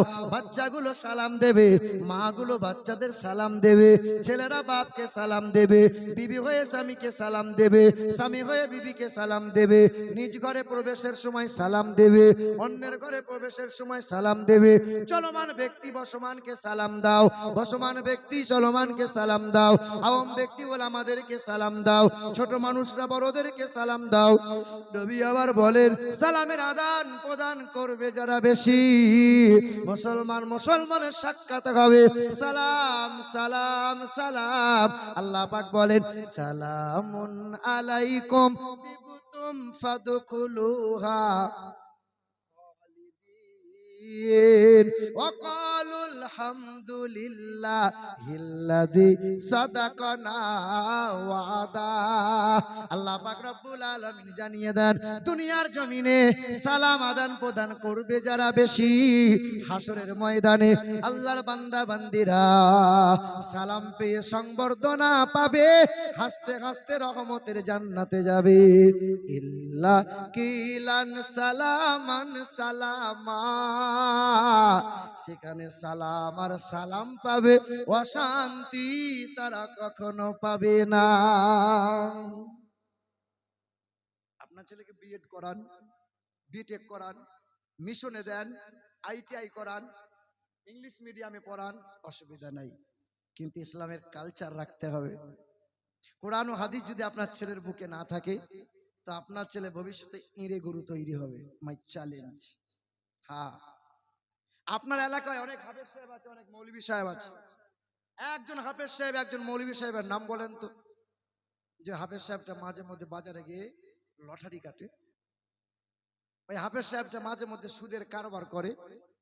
বলেন তো মৌলভী সাহেবের নাম, যে বিয়ে করার সময় শ্বশুরের গলায় বাঁশ দিয়ে 4 লাখ টাকা নিয়েছিল, আর 2-4 ভরি সোনা নিয়েছে। আপনার ছেলে বলছে শ্বশুর যদি অ্যাপাচি গাড়ি না দেয় বিয়ে করব না। হ্যাঁ, আবার জিজ্ঞাসা করছে কোথায় পেলি? বলে আমার শ্বশুর আমাকে খুশি করে দিয়েছে গাড়িটা, খুশি করে।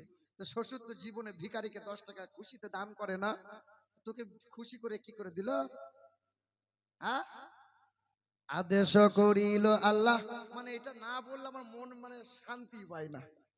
আদেশ করিল আল্লাহ পবিত্র কোরআনে, আর বিবাহ করিও যত আদম সন্তানে।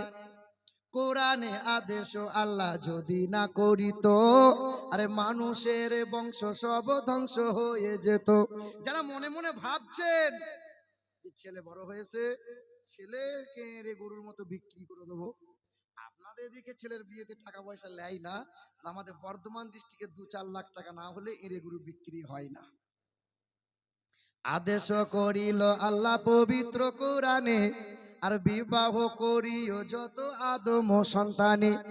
কোরআনে আদেশ আল্লাহ যদি না করিত, আরে মানুষের বংশ সব ধ্বংস হয়ে যেত। কিন্তু হাই বর্তমানে হইতেছে এমন, বেটির বিয়েতে বেটার বাপ নিচ্ছে কত পণ। কেউ বা নিচ্ছে সোনা দানা, কেউ বা টাকা কড়ি, আর কেউ বা নিচ্ছে জমি জায়গা, কেউ বা নিচ্ছে বাড়ি। আবারও কত বাপজি বলে দেখি নিব না কোপন, আর বেটা বেটি সাজিয়ে দিকে বিয়ায় আপন। টাকার বেলায় সাধু সাজে, জমির বেলায় চোর, আর বর্তমানে কিছু বেটার বাপ এমনি হারাম খোর। চোর লোকে চুরি করে অন্ধকার হলে, আর বেটার বাপ চুরি করে দিনেরই আলোতে। হাইরে বেটার বাপ তুমি এমনি লোভী হলে, টাকার বদলে বেটা বিক্রিও করিলে। কালিয়াচক বাজারে শুনি বিক্রি হয় পাঁঠা, পাঁঠার মতো বিক্রি করো তোমরা নিজের বেটা। এই যে বড় ভাই চলে যাচ্ছেন, ছেলের বিয়ে দিয়ে দিয়েছেন। আরে কালিয়াচক বাজারে শুনি বিক্রি হয় পাঁঠা, আরে পাঁঠার মতো বিক্রি করো তোমরা নিজের বেটা। তোমার জন্য কত নারী বিষ পান করে, আরে কত নারী গলায় দড়ি দিয়ে ঝুলে মরে। এর জন্য কে বা দায়ী জানো বেটার বাপ, আরে বেটির বাপের কাছে নিচ্ছ তুমি শত শত অভিশাপ। 4 বার হজ করেছে, কপালে মোটা করে কালো দাগ ফেলেছে তাহাজ্জুদের নামাজ পড়ে, আর কাবা শরীফের দেওয়াল ধরে হাউমাউ করে কাঁদি আর বলে আল্লাহ আমাকে ফেরেশতা বানিয়ে দাও। ফেরেশতা বলে তোকে আছিলা করে ছিলবো, তুই মর আগে তারপর দেখ। কথা বুঝে আসে না? কিছু কিছু হাজিদের দেখে আমার খুব আফসোস হয় জানেন। শোনেন, গফুর আলী হজে গেলেন বোনের হক মেরে, আতর আলী হজে গেলেন বোনের হক মেরে, আর পাশের বাড়ির এতিম ছেলের জমি নিলেন কেড়ে। এসব করার পরেও তিনি নিজেকে ভাবে সাদা, আর ভালো কাজে গিয়ে তিনি দিয়েছে অনেক বাধা। গফুর আলী হজে গেলেন বোনের হকে মেরে, আর পাশের বাড়ির এতিম ছেলের জমি নিলেন কেড়ে। কাবা ঘরে তাওয়াফ করেন, শয়তানকে মারে ঢিল। এসব কাণ্ড দেখে শয়তান হাসে খিল খিল। দেশে ফিরে নামের আগে লাগিয়েছেন হাজি, আরে দেশে ফিরে নামের আগে লাগিয়েছেন হাজি। দেখতে ঠিকই মানুষ হলেও আসলে তিনি পাজি। তবে সব হাজির কথা বলছি না বাপ, কিছু কিছু ভালো হাজি আছে, এই ভালোদের জন্যই, এই খারাপদের জন্য ভালোগুলো সব বদনাম হয়ে যাচ্ছে। হ্যাঁ, আমাদের বর্ধমান ডিস্ট্রিক্টে হজ করতে গিয়েছে একজনা উমরা দিয়ে, কাবা শরীফে ফোল্ডিং চেয়ার গুলো আছে, ও একটা চেয়ার বগল করে নিয়ে ব্যাগে ভরে নিয়েছে। দিয়ে খুব অসুস্থ, হাঁপাচ্ছে। বলে কি করেছো, ভুল টুল কিছু করি তো? বলে আমি কিচ্ছু করি নাই। দিয়ে ওকে হাসপাতালে নিয়ে গেছে, ব্যাগে ঘেটে দেখছে 2-3টে চেয়ার ব্যাগের ভেতর ভরে নিয়েছে, বাড়ি নিয়ে চলে আসবে। আফসোস।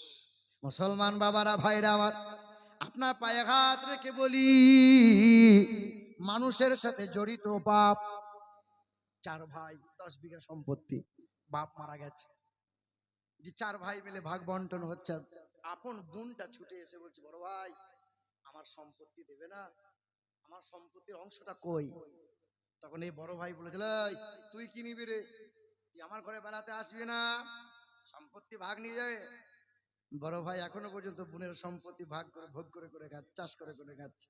ও আবার তাহাজ্জুদের নামাজও পড়ে। হায় হায় হায় হায়, হক মারা ব্যক্তির যে জান্নাত নাই। মানুষের সাথে জড়িত পাপে লিপ্ত হয়েছেন, মরার আগে মাপ চাওয়া লাগবে।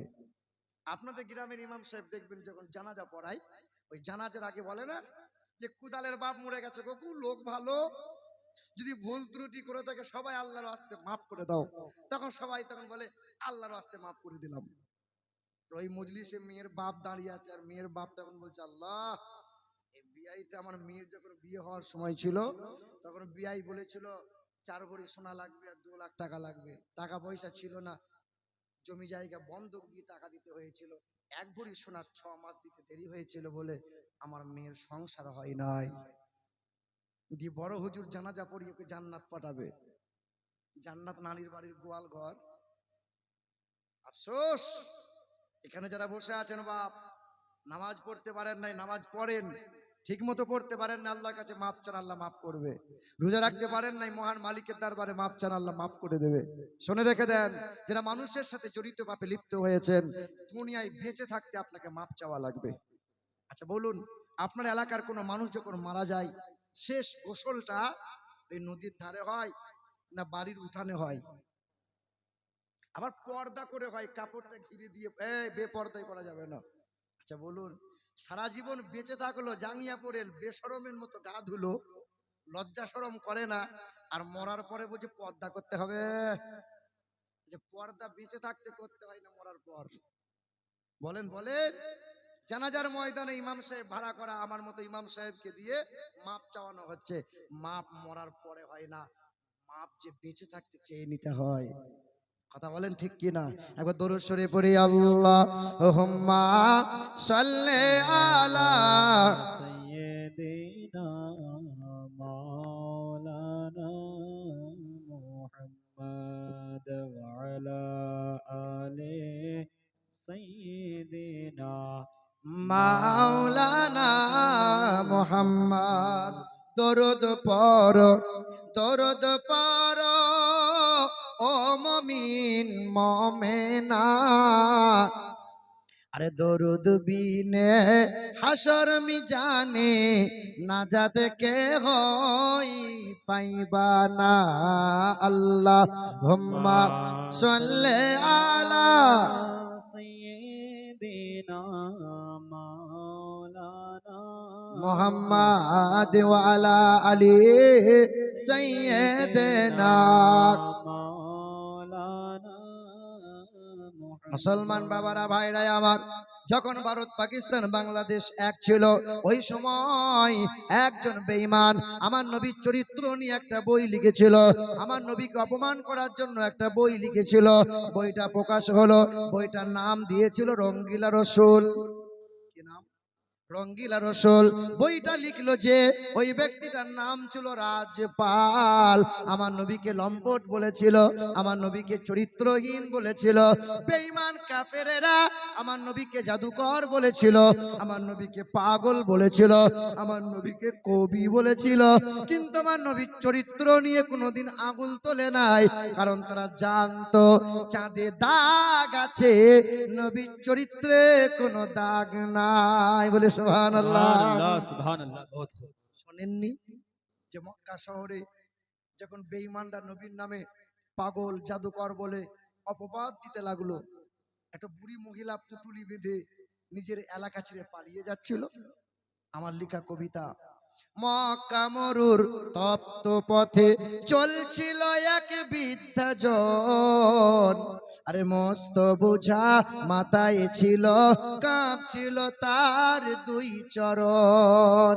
বুড়ি মহিলা গ্রাম ছেড়ে চলে যাবে, কারণ মোহাম্মদ নাকি জাদুকর, আমাকে কালেমা পড়ে মুসলমান বানিয়ে নেবে। মক্কা মরুর তপ্ত পথে চলছিল এক বৃদ্ধাজন, আরে মস্ত বোঝা মাথায় ছিল, কাঁপছিল তার দুই চরণ। দাঁতে ভেঙেছে বয়স ভারী, আর পেকেছে মাথার কেশ। ক্লান্ত ছিল বুড়ির শরীর, ধুলাই ধূসর মলিন বেশ। সুবহানাল্লাহ। সামনে এসে এক যে যুবক বৃদ্ধারে কয়, আম্মা জান, এই বুঝাটি বইলে মাগো বাঁচবে বলো তোমার প্রাণ। ও মা, তুমি যে এত বড় বুঝা তুমি বেঁধেছো, কেমনে নিয়ে যাবে? তোমার চুল সাদা হয়েছে, দেহের চামড়া জড়ো হয়েছে, তুমি দুর্বল, দাও না, আমাকে দাও। অচেনা নুরানি চেহারা যুবকটা তার বোঝা, দাও তুলে দাও আমার মাথায়, তুমি শুধু পথে দেখাও, যেথায় যাবে শান্তি পাবে আম্মা তুমি পাবারাও। লইব না মা পয়সা করি, চাইব দোয়া আশীর্বাদ, তোমার সেবা করলে মাগো এই এতিমের মিটবে সাদ। বুড়ির বুঝা মাথায় নিয়ে চলল যুবক পথে ধরে, মানব সেবার খুশির হাওয়া বইছে যে তার অন্তরে। বুড়ি মা পা পা করে যায়, যুবক যায়। কিছু দূর যাওয়ার পরে যুবক জিজ্ঞাসা করে, মা তুমি মন খারাপ করে কোথায় যাচ্ছ মা? ও মা বলো না। বৃদ্ধাটিকে শোধাই যুবক, যাচ্ছ কোথায় আম্মা জান? মন কেন মা ভরাক্রান্ত, দুই নয়নে অশ্রুবাণ। বৃদ্ধা বলে কালকে নাকি আসবে গায়ে মোহাম্মদ, লইবে কেড়ে ধর্ম মদের লোকটি নাকি ভীষণ বদ। বাবা, সেই ভয়েতে গ্রাম ছেড়েছি, যাচ্ছি চলে অন্য গ্রাম। শুনলে বাছা দুঃখ আমার, বুঝলে এবার মনস্কাম। কালকে গায়ে কে আসবে? মোহাম্মদ সাল্লাল্লাহু। মোহাম্মদ সাল্লাল্লাহু ভয়ে বুড়ি পালাচ্ছে। যুবকটা কিছু বলে না, মুচকি মুচকি হাসে। কিছু দূর যাওয়ার পরে বুড়ি মা নিজেই বলে, একটু পরই বৃদ্ধা বলে, ওইখানে মোর চলার শেষ, নামিয়ে দে বাপ বুঝা আমার, করলে দারুণ কষ্ট ক্লেশ। বুড়ির বুঝা নামিয়ে দিয়ে চলল যুবক ফিরার পথ। তখন বলল বুড়ি তোমার মতো আর দেখিনি কাউকে সৎ। ফুলের মতো মুখটি তোমার, মায়াই ভরা তোমার প্রাণ। কি নাম তোমার, কোথায় বাড়ি, যাও না বলে আব্বা জান। ও যুবক, তোমার একটু পরিচয় বলে যাও না। যুবকটা ছুটে এসেছে বুড়ি মায়ের সামনে, তখন হাত দুটো জড়ো করে বলে, বুড়ি মা। যুবক বলে করুন দোয়া, যুবক বলে করুন দোয়া, না হয় যেন আমি বদ। যার ভয়েতে ভাগছো মাগো, যার ভয়েতে ভাগছো মাগো, আমি যে সেই মুহাম্মদ। তখন বুড়ি মা কাঁদে আর বলে, কেউ তোমাকে জাদুকর, কেউ বলে পাগল, কেউ বলে কবি, আসলে তুমি সত্যি আল্লাহর পেয়ারা নবী। বুড়িমা নবীর হাত ধরে চুমা দেয়, আর পরে কালমা লা ইলাহা ইল্লাল্লাহু মুহাম্মাদুর রাসূলুল্লাহ। মুসলমান বাবারা, ভাইরা আমার, কথা ভুলে যাবেন না, ওয়াজের লাইন ভুলে যাবেন না। ওই ভারত পাকিস্তান বাংলাদেশ তখন এক ছিল, বেঈমান বই লিখে প্রচার করে দিল। বাজারে বই বিক্রি হচ্ছে, বইটা হলো রঙ্গিলা রসুল, রঙ্গিলা রসুল, রঙ্গিলা রসুল। একটা মুসলমান ঘরের ছেলে, গরিব ঘরের ছেলে, ছেলেটা কাঠ মিস্ত্রি, 19 বছর বয়স। ছেলেটার নাম ছিল ইলমুদ্দিন। সকাল সন্ধ্যা নবীজির মহব্বতে শত শতবার করে দরুদ পরে নবী নবী ছাড়া কিছু বোঝে না। নবীর বিরুদ্ধে কেউ কথা বললে পরে গলার সাকি ছিঁড়ে নেবে। নবীকে বিন্দু মাত্র কারো কাছে ছোট হতে দেওয়া যাবে না। আমাদের বর্ধমান ডিস্ট্রিক্টের পেট মোটা আছে, একটা ইয়াসিন বলে এক মৌলবী আছে, আর ওদের আছে ওই রাহুল বিরাদার আছে, মমতাজুল আছে। ওরা বলে নবী নবী করে কোনো লাভ নাই, নবীর দরুদ পড়ে কোনো লাভ নাই, সালাতু সালাম পড়া কোনো দরকার নাই। আমরা বলি নবীর দরুদ নবীর সালাম যদি না পড়ো হাসরের ময়দানে সুপারিশ পাওয়ারও কোনো চান্স নাই। হ্যাঁ, যে ব্যক্তি সকাল সন্ধ্যা নিয়মিত রাসূলুল্লাহর শানে মহব্বতে দরুদ শরীফ পড়বে, ওই মানুষটা দুশ্চিন্তা, ওই মানুষটা রাতের ঘুম হারিয়েছে, আল্লাহ পাক তার ঘুমকে ফিরিয়ে দেবে, দুশ্চিন্তা দূরীভূত করবে। যে ব্যক্তি সকাল সন্ধ্যা নিয়মিত দরুদ শরীফ পড়বে, ওই মানুষটা আগুনে পুড়ে কখনো তার মরণ হবে না, তার কোনো দিন ওই মানুষটার কখনো নদীতে ডুবে মরণ হবে না। যে ব্যক্তি সকাল সন্ধ্যা দরুদ শরীফ পড়ে, ওই মানুষ রাস্তায় ঘাটে অ্যাক্সিডেন্ট হয়ে ইন্তেকাল হবে না। যে ব্যক্তি সকাল সন্ধ্যা নবীজির মহব্বতে দরুদ শরীফ পড়ে, ওই ব্যক্তিকে ঋণ করা লাগবে না, ওই ব্যক্তিকে লোন তুলে সংসার চালাতে হবে না, ওই ব্যক্তির সংসারে অভাব আসবে না। আল্লাহ রুজিতে মালামাল করে দেয়, আল্লাহ পাক মরণের সময় তার জবানে কালেমা নসিব করে দেয়। জোরে হলো না? সুবহানাল্লাহ, সুবহানাল্লাহ। কালকে বলবেন সুবহানাল্লাহ। মুসলমান আমার সোনার চাঁদ বন্ধুরা, আমার সুধী মানুষের, এ বাবাজিরা ভাইরা আমার, কি বলছি বাপ? মুসলমান সোনার চাঁদ বন্ধুরা, আমার সুধী মানুষেরা, ও বাবাজিরা ভাইরা আমার, ও আমার মা ও বোনেরা, ইলমুদ্দিন নামে নওজোয়ান যুবক ছেলেটা কি করলো? বাজারে গিয়ে বইটা কিনে নিয়ে এলো। বইটা কিনে নিয়ে আসার পর ওই মানুষটা, ওই ছেলেটা, নওজোয়ান যুবক, এটা এই ছানা, এই বারবার উঠিস না, বসিস না, চুপ করে বস। নওজোয়ান যুবক ছেলে যখন বইটা পড়ে ঝরঝর করে কান্না করে। ইলমুদ্দিন যুবক নওজোয়ান বড় একটা ভুজালি কোমরে কাপড়ের ভাঁজে গেঁথে নিল, ভরে নিল, রাজপালের দরজার সম্মুখে ডাক দেয়। রাজপাল যখন দরজার সম্মুখে হাজির হয়, শত মানুষের সামনে ভুজালি বার করে রাজপালকে হত্যা করে দেয়। রাজপাল মারা গেল, ইলমুদ্দিন হাত উঠিয়ে দিল, প্রশাসনের হাতে বন্দী হয়ে গেল, ইলমুদ্দিন জেল বন্দী হয়ে গেল। ইলমুদ্দিনকে তৎকালীন উকিলরা, অ্যাডভোকেটরা বলেছিল, আদালতে একবার বলিও আমার সেন্স ছিল না, হোশ ছিল না, তাই এমন কাজ করেছি, তোমার পক্ষে আমরা লড়বো, তোমাকে বাঁচিয়ে নেব। ইলমুদ্দিন বলেছিল, আশিকের রাসূল কখনো মিথ্যা বলতে পারে না। কাঠ গোড়ায় দাঁড়িয়ে গেল। আদালতে জজ প্রশ্ন করেছিল, তুমি কেমনে হত্যা করলে বলো? চোখ রাঙিয়ে যখন জবাব দিয়েছিল, ইলমুদ্দিনের বিরুদ্ধে কলম চালিয়ে দিল, ফাঁসির অর্ডার হয়ে গেল। ফাঁসির যেমন অর্ডার হয়ে গেল, ইলমুদ্দিনকে জিজ্ঞাসা করা হয়েছিল, শেষ তামান্না তোমার কি বলো? ইলমুদ্দিন বলেছিল, শেষ তামান্না আমার একটাই, আল্লাহ পাক নবীজির উপর কোরআন যে নাজিল করেছে, ওই কোরআনকে নিয়ে আসো, কোরআনকে চুমা দেবো, কোরআনকে বুকে নেব। ভালো পোশাক পরার ইচ্ছে নেই, ভালো খাবার খাবার ইচ্ছা নাই। ইলমুদ্দিন ফাঁসির মঞ্চে দাঁড়িয়ে গেল। মা চিৎকার করে বলেছিল, দেখ দেখ জগৎবাসী, আমি মা 9 মাস পেটে রেখে আমি মা আজ ধন্য হয়েছি। ইলমুদ্দিনকে যেমন ফাঁসির মঞ্চে দাঁড় করিয়ে দেয়া হলো, কালো কাপড়টা পরিয়ে দেয়া হলো, ইলমুদ্দিনের গলায় দড়ি যেমন ফাঁস দেয়া হলো, ইলমুদ্দিনকে টাইম যেমন হয়ে গেল, জাল্লাদ দড়ি টান দিয়ে দিল, ইলমুদ্দিনের চেহারা চলে গেল, ইলমুদ্দিন ইন্তেকাল হয়ে গেল। লাশ যেমন নিয়ে এসে গোসল করানো হয়, ইলমুদ্দিনের চেহারা নিয়ে কাফন দাফন খুশবু লাগানো হয়, আদর কপুর লাগানো হয়। ইলমুদ্দিনের জানাজা হয়ে গেল, ইলমুদ্দিনের কবরস্থ হয়ে গেল।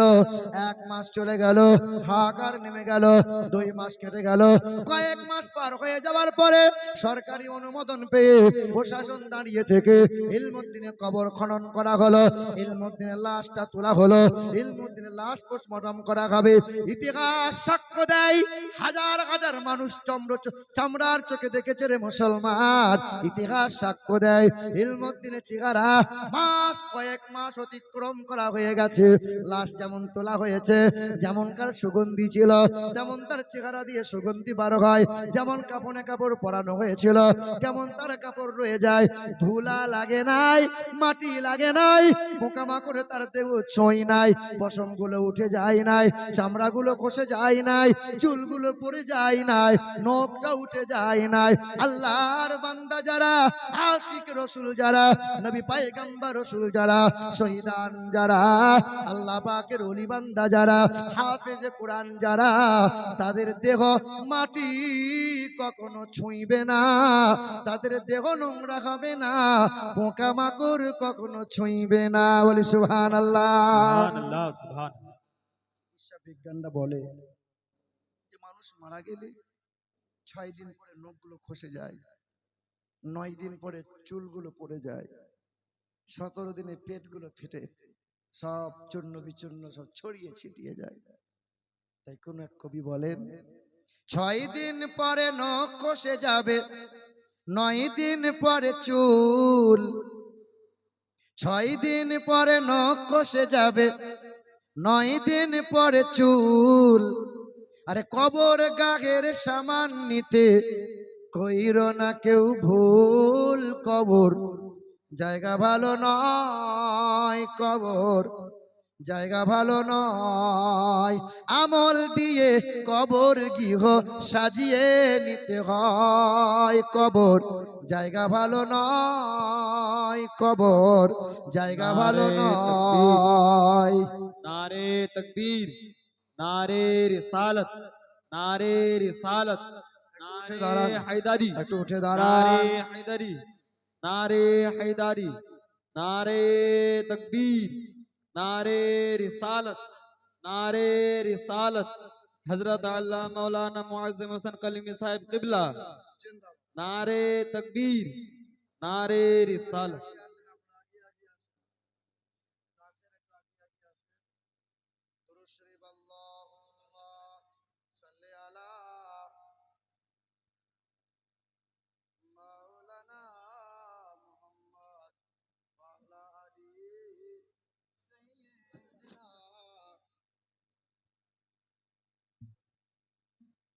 সাল্লাল্লাহু তাআলা আলাইহি ওয়াসাল্লাম। বসেন। 6 দিন পরে নখ খসে যাবে, 9 দিন পরে চুল, কবর গাগের সামান নিতে কইরো না কেউ ভুল, কবর জায়গা ভালো নয়, কবর জায়গা ভালো নয়, আমল দিয়ে কবর গৃহ সাজিয়ে নিতে হয়, কবর জায়গা ভালো নয়। 17 দিন পেটে পেটে শেষ, পোকার খাদ্য হবে, 60 দিন পর গোশ থাকবে না, কঙ্কাল পড়ে রবে। 17 দিন পেটে পেটে শেষ, পোকার খাদ্য হবে, 60 দিন পরে গোশ থাকবে না, কঙ্কাল পড়ে রবে। 90 দিনে হাড়গুলি সব, 90 দিনে হাড়গুলি সব আলাদা হয়ে রয়, কবর জায়গা ভালো নয়, কবর জায়গা ভালো নয়। কেউ যেতে চায় না কবরে, সবাইকে একদিন আমাকে আপনাকে যাওয়া লাগবে, মৃত্যুর স্বাদ সকলকে গ্রহণ করা লাগবে। যিনি চলতে পারেন না, যার 120 বছর বয়স, তারও মনে বড় তামান্না আরো যদি 10 বছর বাঁচি ভালো হতো। মুসলমান, বেশি দিন বাঁচার নাম সফলতা নয়, অনেক টাকার মালিক হলেই সফলতা নয়। পৃথিবীর জমিনে আমার আল্লাহ পাক রব্বুল আলামিন আসমান ও জমিনের মাঝে যত সৃষ্টি জীব, যত যা কিছু দিয়েছেন, সবাই এক আল্লাহর জিকির করে, তুসাব্বিহু লিল্লাহি মা ফিস সামাওয়াতি ওয়াল আরদ, সাব্বাহা লিল্লাহি মা ফিস সামাওয়াতি ওয়া মা ফিল আরদ। আসমান জমিনের সমস্ত কিছু আল্লাহ পাকের জিকির করে, নবীজির মহব্বতে দরুদ পড়ে। আর আমরা মানুষ শুধু ফাঁকি মারি। আমরা মানুষ। মাইকেল জ্যাকসন, যারা নাম শুনেছেন, মাইকেল জ্যাকসন নাম শুনেছেন? এই শুনেছো? মাইকেল জ্যাকসন ড্যান্সার ছিল, কোটি টাকার যখন মালিক হলো, দেহের চামড়া কালো ছিল, সার্জারি করে গোটা দেহের চামড়া ফর্সা করেছিল। কালো বাপ কালো মা ত্যাগ করে টাকার বিনিময়ে ফর্সা বাপ মা কিনেছিল। মনে বড় স্বপ্ন ছিল 150 বছর বাঁচবো। 10টা মানুষকে কিনে পুষে রেখে দিয়েছিল। কিডনি, লিভার, চোখ যখনই প্রয়োজন পড়বে দেওয়া লাগবে। 12খানা ডাক্তার তার দরবারে, তার দরজায় দাঁড়িয়ে থাকতো সব সময়। খাবার পানি সবকিছু পরীক্ষা করে খেত, হাতে দাস্তানা ব্যবহার করত। 150 বছর বাঁচতে চেয়েছিল, 60 বছর পার হয় নাই। আল্লাহ রাখলে তো থাকবে। ইংল্যান্ডের রানী এলিজাবেথ, মাথার মুকুটের যার মূল্য ছিল 3.5 কোটি মার্কিন ডলার, 100 বছর বাঁচতে চেয়েছিল। বড় পেলে চলতো, পরীক্ষা নিরীক্ষা করে চলতো। ৭০ বছর যায় নাই, চলে যেতে হয়েছে। আমার শিক্ষিত মুসলমান সুধী মানুষেরা, আপনাকে আমাকে সবাইকে চলে যেতে হবে। ইয়া আইয়ুহাল্লাযীনা আমানুত্তাকুল্লাহ হাক্কা তুকাতিহি ওয়া লা তামুতুন্না ইল্লা ওয়া আনতুম মুসলিমুন। হে ঈমানদারেরা, আল্লাহকে ভয় করো, ভয় করার মতো ভয় করো। ততক্ষণ পর্যন্ত মরো না, যতক্ষণ না মুমিন মুসলমান না হবে। আমার বাবাজিরা, ভাইরা আমার, কোরআন বুকে নেন, সুন্নতের উপর চলার চেষ্টা করুন। বাচ্চাদের ভবিষ্যতের দিকে তাকান।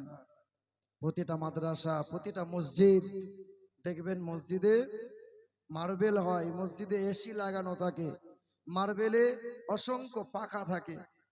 কিন্তু ওই মসজিদে যদি মক্তব এবং বাচ্চাদের কোরআন ও হাদিসের তালিম না দেয়া হয়, তা ওই মসজিদের মার্বেল, ওই মসজিদের এসির কোনো মূল্য নাই, বিক্রি করে দেবেন। এই জাতি নিশা, এই জাতি মদ, এই জাতি মোবাইলে দিন দিন নিজেদের শেষ করে ফেলছি আমরা। শিক্ষার প্রয়োজন আছে, কোরআন ও হাদিসের তালিম দেন। আমাকে আপনাকে ইসলামের উপর থাকা লাগবে, নবীর সুন্নতের উপর থাকা লাগবে। আল্লাহ পাক যেন আমাদের সকলকে ঈমান ও আমলের উপর চলার তৌফিক দান করেন। আমিন আমিন। সকলে আমার সাথে সাথে তওবা ইস্তিগফার করেন। আস্তাগফিরুল্লাহ রাব্বি মিন কুল্লি যামবি ওয়া আতুবু ইলাই। লা হাওলা ওয়ালা কুওয়াতা ইল্লা বিল্লাহিল আলিয়্যিল আযীম। লা ইলাহা ইল্লাল্লাহু মুহাম্মাদুর রাসূলুল্লাহ সাল্লাল্লাহু আলাইহি ওয়াসাল্লাম। আসসালামু আলাইকুম ওয়া রাহমাতুল্লাহি ওয়া বারাকাতুহু।